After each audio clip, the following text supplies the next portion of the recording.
వాళ్ళు అమ్మాయిని తీసుకురమ్మంటున్నారే. అలాగే కాని వాళ్ళు నిశ్చితాంబూలాలకు అన్ని ఏర్పాట్లతోనూ వచ్చారు. మరి మనం కట్నం తాలూకు 10,000 అడ్వాన్స్ ఇవ్వాలిగా, ఏం చేశారు? ఇవ్వాలి. ఇవాళ ఖర్చులకు పోను మిగిలింది ఇదిగో 10 పైసలు. ఏమిటండి మీ ఉద్దేశం? కంగారు పడకే, మనం తాంబూలాలు పుచ్చుకుంటున్నాం. ఎలా పుచ్చుకుంటున్నామో నువ్వే చూడు. అమ్మాయి వచ్చేస్తుందండి. అలాగే రమ్మనండి.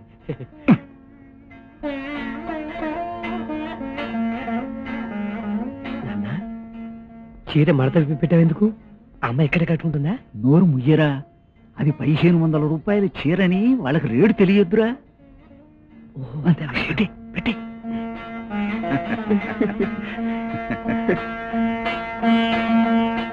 రామ్మా,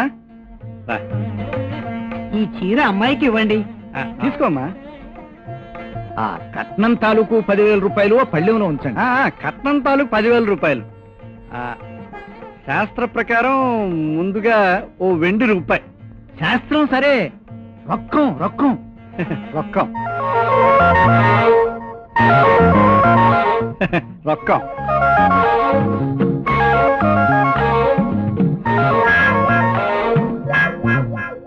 ఏరా డిఎస్పీ, రారా, నీకోసం ఎదురు చూస్తున్నాను రా. లేట్ అయిందా? అబ్బాబే, కరెక్ట్ గా టైంకి వచ్చావురా. నువ్వు వచ్చాకే కథ ప్రారంభమవుతుంది. రా రా, కూర్చో.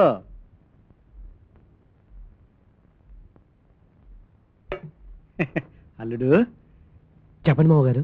డిఎస్పీ గారు వచ్చారు. డిఎస్పీ? అదేనయ్యా, డిప్యూటీ సూపరింటెండెంట్ ఆఫ్ పోలీస్ గారు. ఇప్పుడు కట్టం పుచ్చుకుంటే గొడవ అవుతుందయ్యా. ఏం గొడవ? మిమ్మల్ని బొక్కలో తోసేస్తారు. అమ్మో వద్దండి. ఆ విషయం మీ నాన్నతో చెప్పు. నాన్న, డిఎస్పీ గారు వచ్చారు. అయితే ఏంట్రా? కట్నం ముచ్చుకుంటే జైల్లో తోస్తారట. నిన్నేగా? కాదు, నిన్ను కూడా. అయ్యో బాబోయ్, అయితే ఇచ్చిందేదో నోరు మూసుకుని పుచ్చుకుందాం. అది బెటర్. పళ్ళాలు మార్చుకోండి. ఓ నిక్షేపంగా. ఇది తీసుకోండి. బావగారు, డిఎస్పీ మంచి కూల్ డ్రింక్ అవుతారా? వద్దు. ఈయనేనా మీ వెంకట్ గారు? ఈయనే. నమస్కారం అండి. మరేం బావగారు? ధైర్యంగా చెప్పండి. మరేం లేదండి, మన ఇద్దరి మధ్య 9,999 విషయాలు బాకీ ఉన్నాయి. అంతే కదా, దాన్ని రొటేషన్ లో పెట్టేద్దాం. అందాక ఈ ₹2 ఉంచుకోండి. అమ్మయ్యా, ఇప్పటికి నిశ్చార్థం ముగిసింది. ఒరే డిఎస్పీ, నువ్వు ఎక్కడే భోంచేసి వెళ్ళాలి. వీడు నేను ప్రాణ స్నేహితులు అండి. నేను ఆపదలో ఉన్నప్పుడు ఇదిగో ఇలాగే ఆదుకుంటూ ఉంటాడు. లక్ష్మి, నువ్వు వడ్డం చేయి. బావగారు మీరు పదండి. బాబు మీరు లేవండి. అల్లుడు పదవయ్యా. పడుకునే ముందు సిగరెట్ ఎందుకండి, పారేయకూడదు. కాలుస్తున్న సిగరెట్ను అవమానించడానికి వీల్లేదు. ఆ పాలు పక్కన పెట్టు. అన్నట్టు నీ వంటను తెగ మెచ్చేసుకున్నాడే మా డిఎస్పీ గారు. అవును, అడుగుదాం అనుకుంటుంటే మీరే అన్నారు. ఆ డిఎస్పీ ఎవరండి? పోలీస్ ఆఫీసరేనా? వాడు పోలీస్ ఆఫీసర్ అంటే జేబు దొంగల మొహం వాడును. వాడు అసలు పేరు దబ్బకాయల సూర్యప్రకాశ్రావు. ఎలిమెంటరీ స్కూల్లో నా బెంచ్ మేటు. చిన్నప్పటి నుంచి వాడిని డిఎస్పీ అని పిలిచేవాళ్ళం. అమ్మా చెప్పమ్మా. ఏరా సోదరా, నాతో ఏదో మాట్లాడాలన్నావంట, నాకు తెలుసు. అవునన్నయ్య, సుభాష్ని పెళ్లి చేసుకోవాలనుకుంటున్నాను. నువ్వు వద్దన్నావట. మావయ్య మనవాడు. సుభాష్ని అంటే చిన్నప్పటి నుంచి నాకెంతో ఇష్టం. ఈ అభ్యంతరం ఏమిటన్నయ్యా? నాకు తెలుసురా, నువ్వు హైదరాబాద్లో చదివింది తక్కువ, సినిమాలు చూసింది ఎక్కువ అని నాకు తెలుసు. మామయ్య మనోడే, అది నాకు తెలుసు. కాని మనిల్లే కదా అని కూలిపోతున్న కొంపలో కూర్చుంటే దెబ్బైపోతావు తెలుసా. నీకంత జాలిగా ఉంటే బయట నిలబడి కన్నీరు కార్చుకో, ఓ పద్ధతిగా ఉంటది. డబ్బు లేని మావయ్య దెబ్బైపోయిన కొంపలంటాడ్రా, అది తెలుసుకో. ఒరే జగన్నాథం, ఆ పిల్ల ముఖం చూసేనా నీకు కనికరం కలగలేదట్రా? పాపం, మొన్న అది ఎంత బాధపడిపోయిందో మన సంబంధం తప్పిపోయిందని. దాని ముఖం చూస్తే నాకు అసలు తిక్కరేగిపోద్ది. దాన్ని నత్తి గుర్తుకొస్తే నా నెత్తి మీద సుత్తేసినట్టుంటది, అది తెలుసా. అదే నీ అభ్యంతరం అయితే చాలా అన్యాయం. నేను ఒప్పుకోనన్నయ్యా. తిరగబడతావా? పాతరేస్తాను, జాగ్రత్త. ఇంకా పరీక్షలు తెలవకముందే నువ్వు నాకు నీతులు చెప్పడం మొదలెట్టావంటే ముందు ముందు నీతో నాకు చాలా డేంజర్ అపాయం ఉంటది, అది నాకు తెలుసు. అందుకే పెత్తనం నీ చేతికి ఇవ్వకుండా పవర్ ఆఫ్ ఎటర్నమా నా పేరు రాయించుకున్నాను రా, అది నీకు తెలుసు. ఆస్తి పోయినా పర్వాలేదు, నాకు కావాల్సింది సుభాషిణి. ఆస్తి నువ్వేం చేసుకుంటావో చేసుకో. నాకు తెలుసు నువ్వు ఈ మాట అంటావని నాకు తెలుసు. ఇలా మొండి చేత్తో దాన్ని కట్టుకుంటే నువ్వెలాగో ఈ గుమ్మం తొక్కలేవు. అమ్మని కూడా ఇంట్లోంచి తరిమేస్తాను.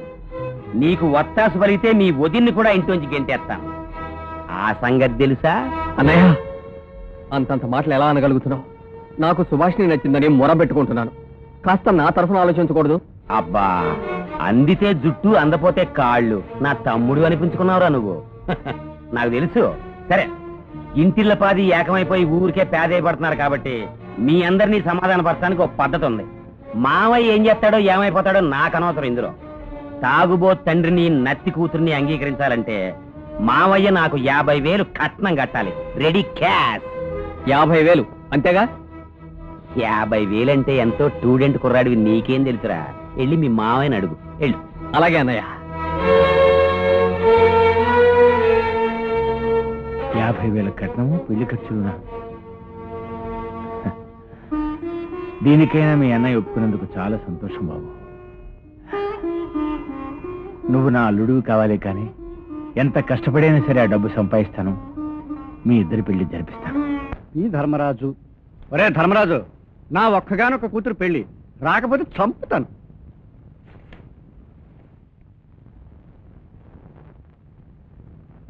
ఏమండి, పెళ్లి దగ్గర పడుతుంది కదా, డబ్బు విషయం ఏం చేశారు?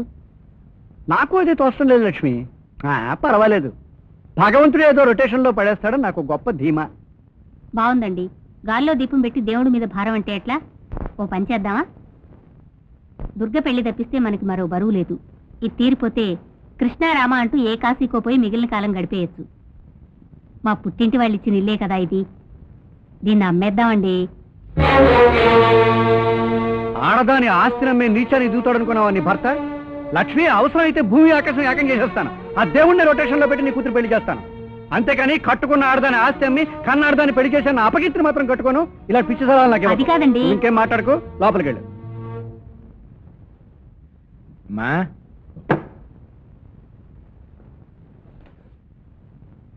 నేను పట్నం వెళ్తున్నానమ్మా. సాయంకాలం కల్లా పొలం రిజిస్ట్రేషన్ అయిపోతుంది.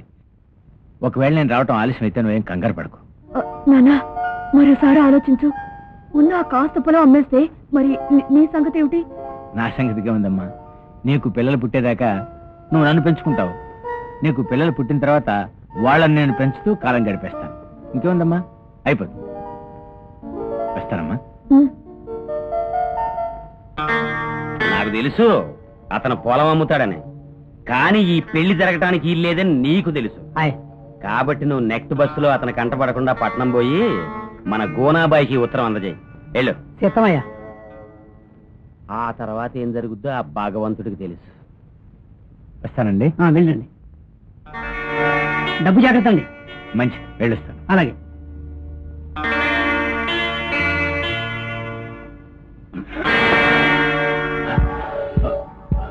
అరే రే రే రే, వెంకటరామయ్య గారు, అస్సలామలైకుం. అస్సలామలైకుం. ఎవరండి మీరు? నేనువండి, గోనాభాయిని. బండి ఊళ్ళో ఈత కళ్ళు తీసేటోండి. గుర్తుపట్టలే? ఇప్పుడు పట్నం వచ్చి విస్కీ దుకాణం పెట్టానులేండి. ఓహో, అలాగా. గుర్తుపట్టలేదు అబ్బాయి. బండికి టైం అయింది, నేను వస్తాను. ఏ బండి? మంది ఊరు బండేనా? బయలటోరే, దానికి చాలా టైం ఉండదు. ఒక్కసారి దుకాణం చూద్దరు కానీ రండి.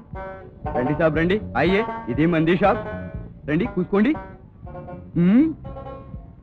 అయ్యగారు రాక రాక వచ్చారు, స్పెషల్ సరుకు ఇవ్వాలి. దేఖో సాబ్, ఈ గ్లాసు కూడా సీమ సరికేనండి. కుట్టుకుని మింగేయండి, భూమి గుండ్రంగా తిరిగిపోద్ది. తీసుకోండి, తీసుకోండి బాబు. తాగండి బాబు, తాగండి బాబు. నువ్వు ఒక ఇంటి దాని అయ్యే వరకు నేను తాగను, తాగను. నీకు పెళ్ళి, నువ్వు ఒక ఇంటి దాని అయ్యే వరకు నేను తాగను, తాగను.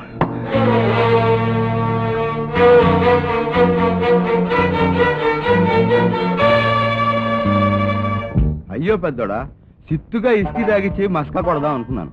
గ్లాస్ చూడగానే గాబరా పడిపోయినావు. ఫోన్లే, మంది పని అయిపోయిందిగా. ఓ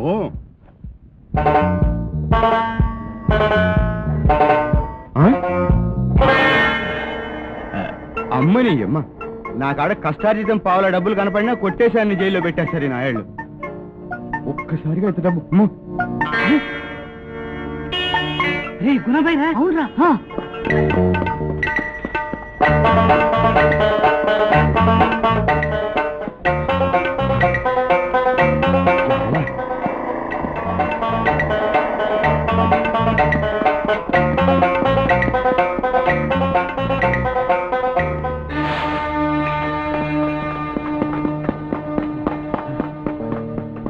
ఏట్రా ఏటి ఇక్కడ పెట్టేసినావు? నేనండి ఏం లేదండి, ఊరికే గాలేస్తుంది కదా అని. ఇక్కడేం గాలేస్తారా దొంగనా కొడక? స్టేషన్కి వస్తే మంచి సుడిగాలేస్తది. స్టేషన్ కా? రాత్రి ఒక చిన్న చోరీ, చిన్న మర్డరు, చిన్న దొమ్మి జరిగాయి. దాంట్లో పనికొస్తా కానీ పోదమ్మా. బాబాయ్ నాకే సంబంధం లేదు సార్, నేను ఏ పాపం ఎరగను సార్. ఎవడో సార్. వదలండి సార్. వదలండి. అయ్యో.